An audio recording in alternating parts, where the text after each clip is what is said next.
good evening. Or not so good evening in my case. I'm doing this because I need to get out the way.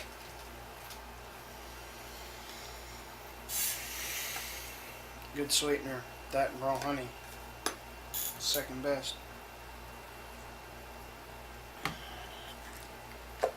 That is just what I may use. Staying up all night tonight. Finishing these things. Today, I'm going to talk about a couple of subjects of controversy. There we go. What am I going to talk about? Well,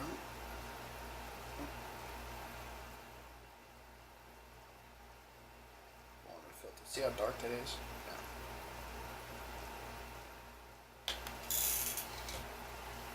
Don't need much. Well, tonight I'm here to talk about herbalism. It's also called herbalism, also called herbal medicine.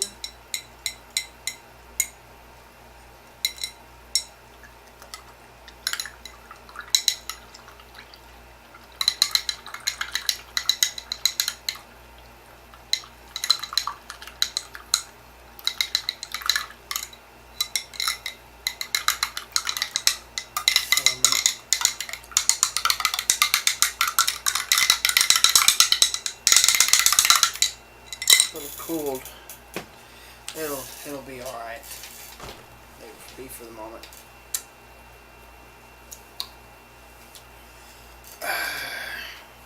Well, since we're going to talk about herbalism, let's go ahead. So,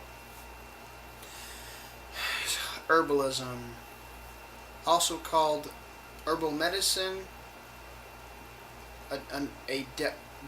a definition of phytomedicine, or another name for it would be phytotherapy for those who are in European countries. It'd be called, one of the definitions of phytomedicine, two main definitions I found about it, or phytotherapy in European countries. That's what it's known as. Certain ones. Is supposed to be, key phrase, supposed to be, the definition, a branch of botany that studies plants intended for medicinal or nutritional purposes, or for supplementing a diet, or for helping alleviate different problems, be they minor, or to be used to treat, concoctions to be used to treat serious problems with.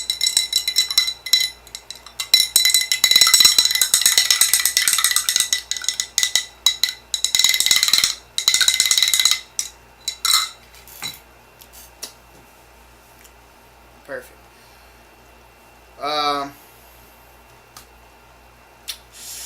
Well, it does have some good use and a real scientific background due to being a direct branch of botany. Problem is, it's a minefield of trouble as well. And I would recommend reading the links. I'll use the citations for my points to get across. I hope people hear me out.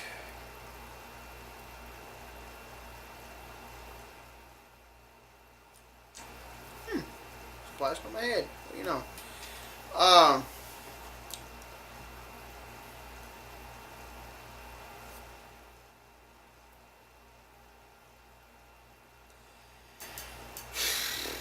Well, what happened to herbalism? Why is the term herbalist immediately rejected as pseudoscience, quack, or fraud, or bullshit, or bollocks, or fuck nonsense, or absolute fucking nonsense? Fucking strong word use of that word. Higher pitched, louder. Due to being used for emphasis in this one, or as Patrick Starr would say, sentence enhancers. I think a video by a Mr. Shane Killian is one that's essential to look at when in relative to topics of medical health care, and in this topic at hand, as well as the other video I'm about to do soon after this one. It was the video in particular. It was a response to the TJ, the unamazing atheist, as I call him. It's the video known as "Where At Least We Know TJ Sucks." And it's responding to, and by the way, Mr. Dapperton, left-wing Alex Jones, you're mostly right, but more accurately be left-leaning. Actually, no, he's left-wing. Fuck it. He is left-wing Alex Jones. Fuck it. No, it's not a correction. I take that back. Sir, you're absolutely correct.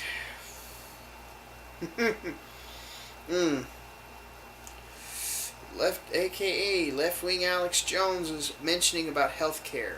The piece to one of his responses. See, he said different response points to TJ. This one in particular, and it is relative to the subject at hand, and I'll explain soon after I say it. And I fucking quote. That's the problem with American healthcare. It isn't a free market. Scam artists like homeopaths and naturopaths can set up shop easily, while real doctors face all these barriers governments and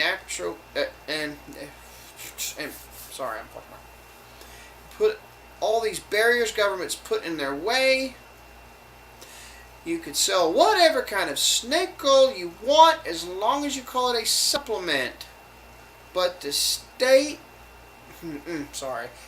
forbid, if you want to sell medicine that's genuine, that actually works, then you have to go upward of a decade of testing and up to $1 billion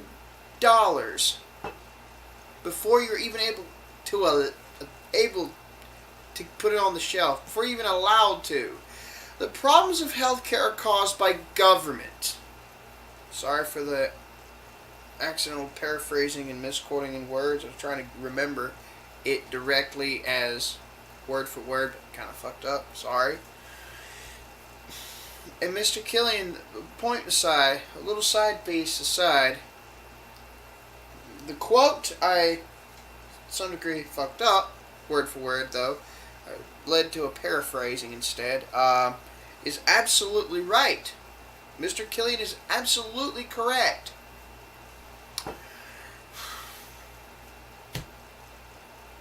This argument also plays into the herbalists, and I mean real herbalists, the ones who do botany studies, the ones who do a branch of a field of study that I will talk about soon enough.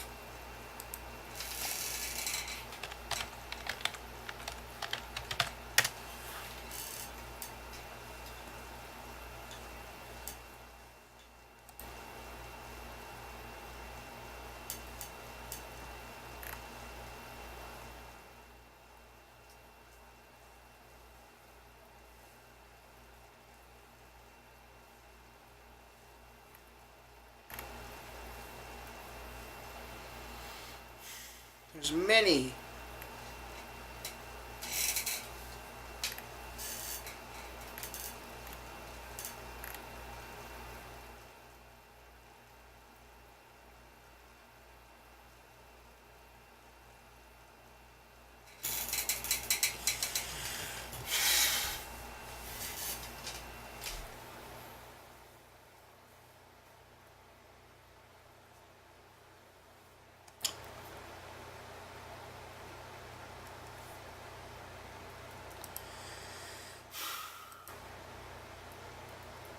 pisses me off. Like it leaves it makes a fire burn in my urethra. It's so fucking aggravating as hell.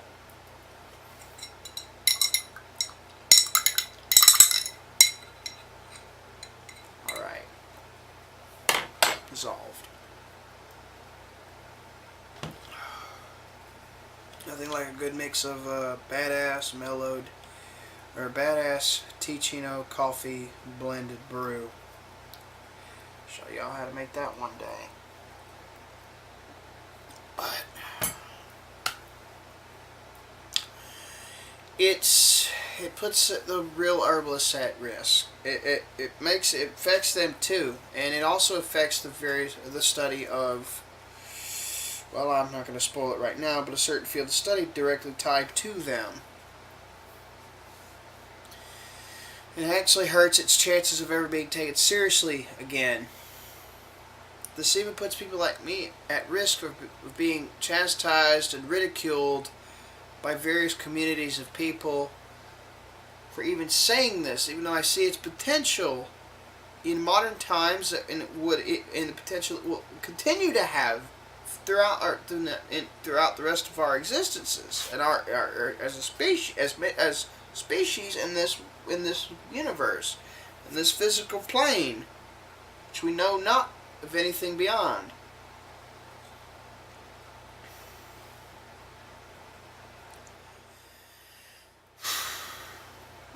And understand what it started out as. This mental blocking is especially strong in certain places, like servers with science communicators and science-oriented servers and science communication-oriented places online. And these communicators tend to have an economic ignorance-based anti-capitalistic mindset, which to me is cringe, because I'm sorry, but it's the only system that fucking works, and when allowed to be in a truly laissez-faire market, lifts poverty at a hell of a good rate, and also allows capital accumulation to be passed on to children. That's why I hate the inheritance tax. It stops that from happening. It's fucking commie shit right there. Well, maybe not necessarily in practice, but it's held to the same light. Let's put it that way, because that's not real communism. I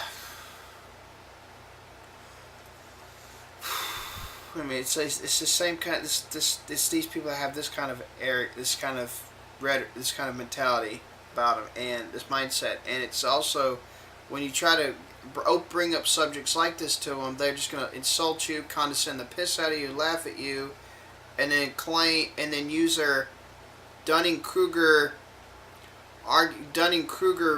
argumentations, claiming it's their Dunning-Kruger arrogance, cynicism, and absolute fucking cockiness. Worse, as bad as me when I'm right about something.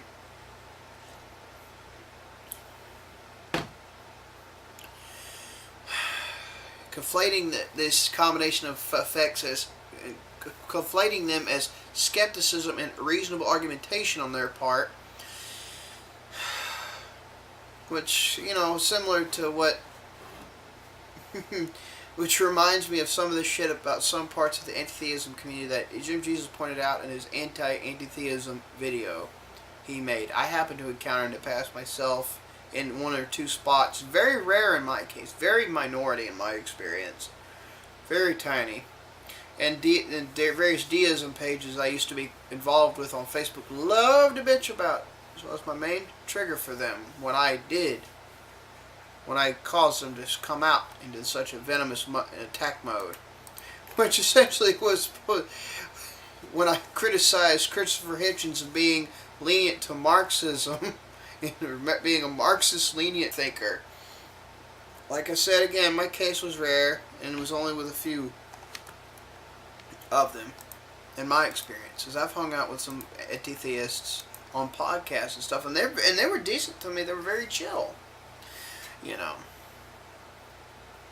So it was a rare experience in my case, but I'm not saying they aren't there, but you hopefully get my point. And by the way, if you want to check out Jim Jesus, check out Mr. Shane Killiam, check out Mr. Dapton, I recommend checking them out. So, I also recommend checking out people like Hoodie Demon, The Executioner,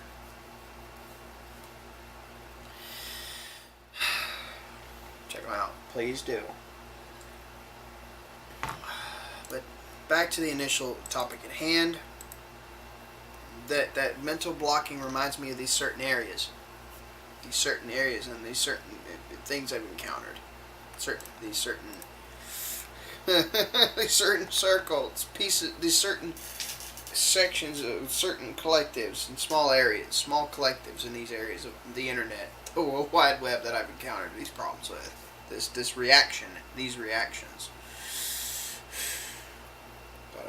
But you know, in all honesty, I think there is a chance, but there needs to be a rise in people to band together for whatever their self-interests are that could link up to this surviving.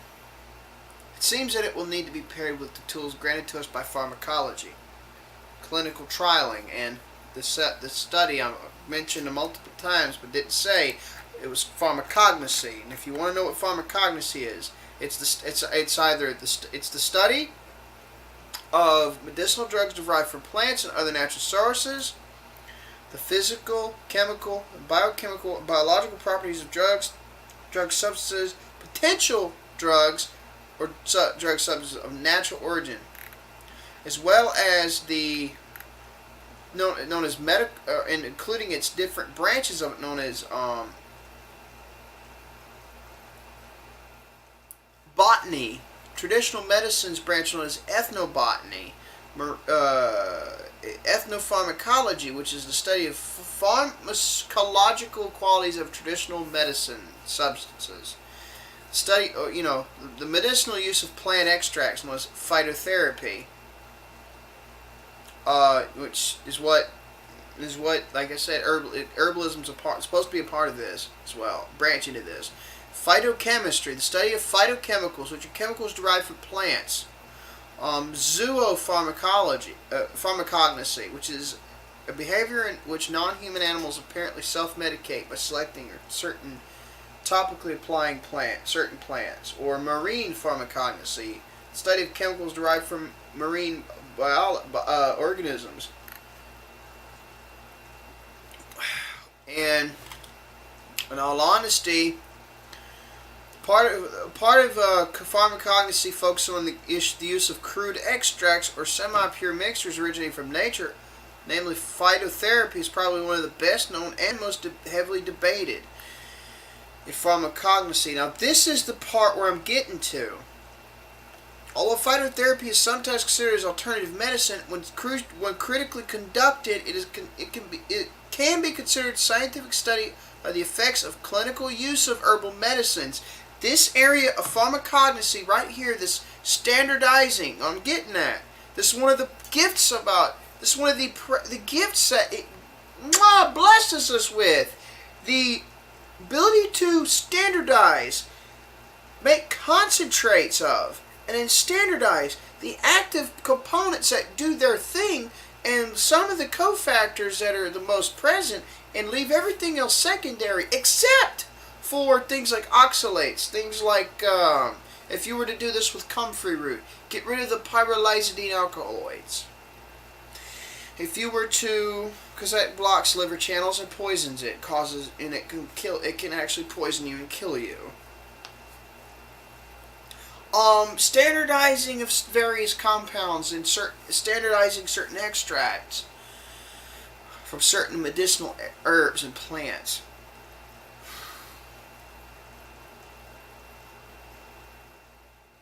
And standardizing them and putting them to clinical trial. Anyways, another types is heavy metals like mercury, lead.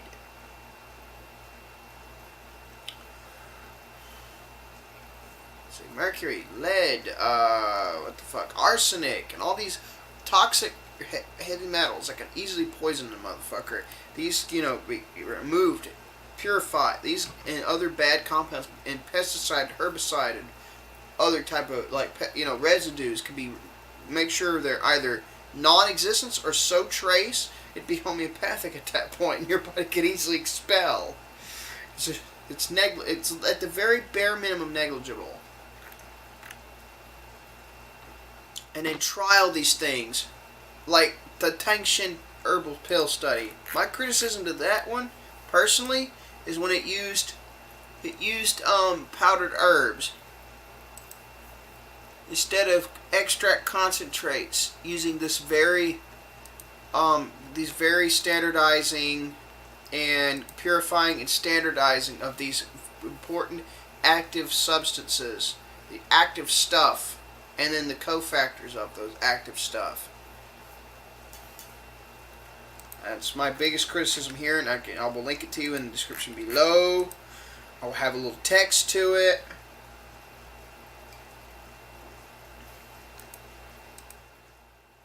We need to find clinical evidence in favor of this, the herbs and the extracts and the combinations of, and honestly, the next thing we got to do though is we've got to add pharmacognosy courses, chemistry courses, standardization and pure concentration, purifying and standardizing of herbal extracts, and how to help fund clinical trials. We've got to include these courses as part of Master Herbalism Degrees. If we're to ever bring it back into it as a science again, if we were to ever bring it back full on for permanently as a legit science, and if you don't pass these, you do not get a Master Herbalist degree. You've got to pass the pharmacognosy, clinical, how to do clinical studies, chemistry courses, and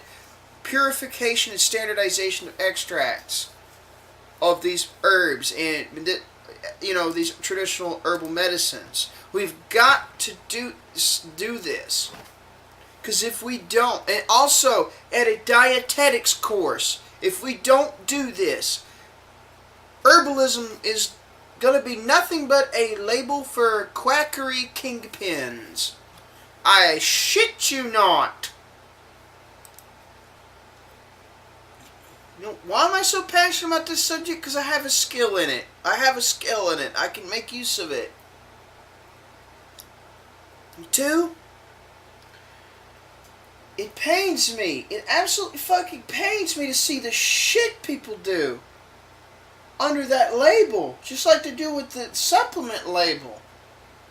And how fucking it hurts. It actually hurts seeing people get duped. It actually hurts seeing people get duped like that. It's infuriating.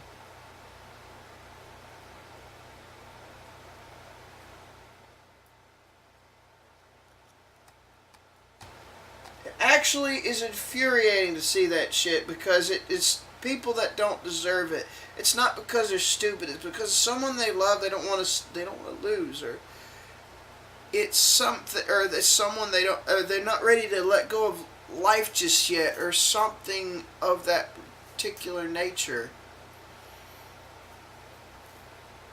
And it just sickens me how people get taken advantage of with this shit, and it's upsetting.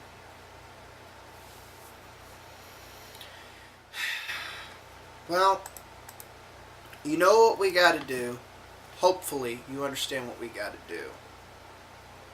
Hopefully you understand. I'll give you another instance. This stuff right here. It's called Triphala. It's got a lot of vitamin C in it. It's abundant in polyphenols, flavonoids to help assimilate the vitamin C. A little bit of tannin activity. It's got all kind of, it's got fiber that's soluble in water and then insoluble. So, and it also has other nutrients in it as well. These are whole fruits. This is one of the few companies that actually does this very thing, which is test for, I don't know, let's see if I can zoom in real quick before I go.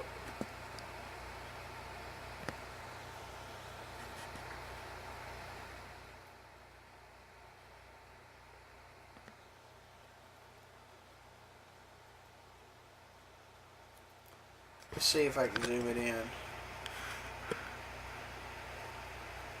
Tested for heavy metals.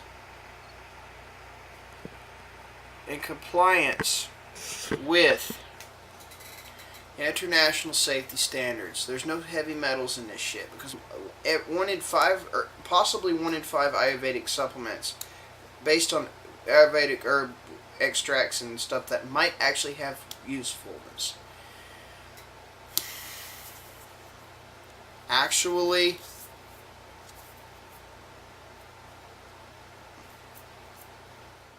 might have your arsenic, zinc, and lead. It might be like eating lead paint. I don't like that idea. This is a good This is good supplement. If you are a low carber, this is a great source of vitamin C for you to have.